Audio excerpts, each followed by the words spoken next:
Wisdom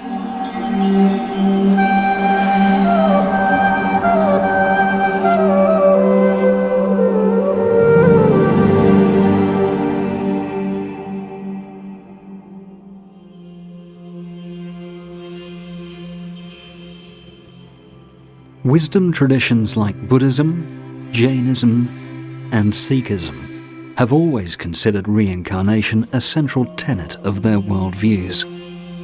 Many followers of the three Semitic religions, Judaism, Christianity, and Islam, consider reincarnation a heretical belief, contrary to their faith. But this condemnation of reincarnation does not originate in the Semitic scriptures.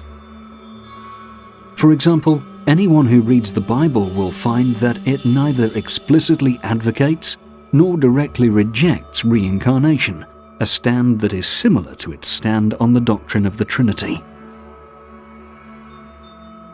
What is important is that some verses like John, chapter 9, verse 1 and 2, and Matthew, chapter 17, verse 9 to 12, do acknowledge reincarnation.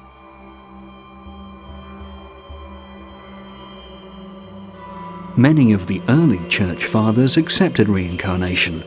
Origen, the Greek Christian priest, by far the greatest thinker and biblical scholar of his day, is a prominent example. Christians nowadays rarely believe in reincarnation. Certainly the Catholic Church doesn't believe in reincarnation. But one of its most famous saints, arguably its most influential teacher, St. Augustine, wrote a book on free choice of the will. And in that book, he talks about possibilities for an afterlife. And one of the possibilities he entertains is reincarnation. And he doesn't rule it out. And this is, to my mind, it's been neglected. And something that has to be discussed more, I think, by Christians. Dr. Geddes McGregor, a Christian theologian and emeritus distinguished professor of philosophy at the University of Southern California, in his book Reincarnation in Christianity, describes in detail the unfortunate happenings that led to the exile of reincarnation from official Christian dogma.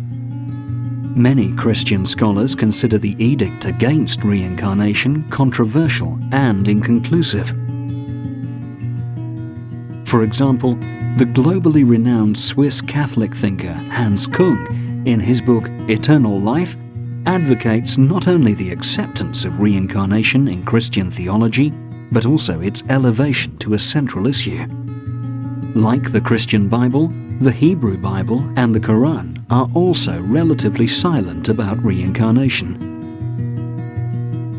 The Islamic scholar Nader K. Mercer, in his book Reincarnation and Islam, has shown how belief in reincarnation is not incompatible with the Quran and overall Islamic doctrine. Well, in my research of reincarnation, I found that reincarnation has been part of mystical Judaism for centuries, the Kabbalah. It was part of early Christianity, and the Roman Church did a pretty good job of eradicating the belief in the West. So there is precedent for believing in reincarnation. A lot of indigenous cultures have had a belief in reincarnation, and if you do a survey of all the beliefs around the world, almost in every place, in every isolated place across the world, some concept of reincarnation has emerged.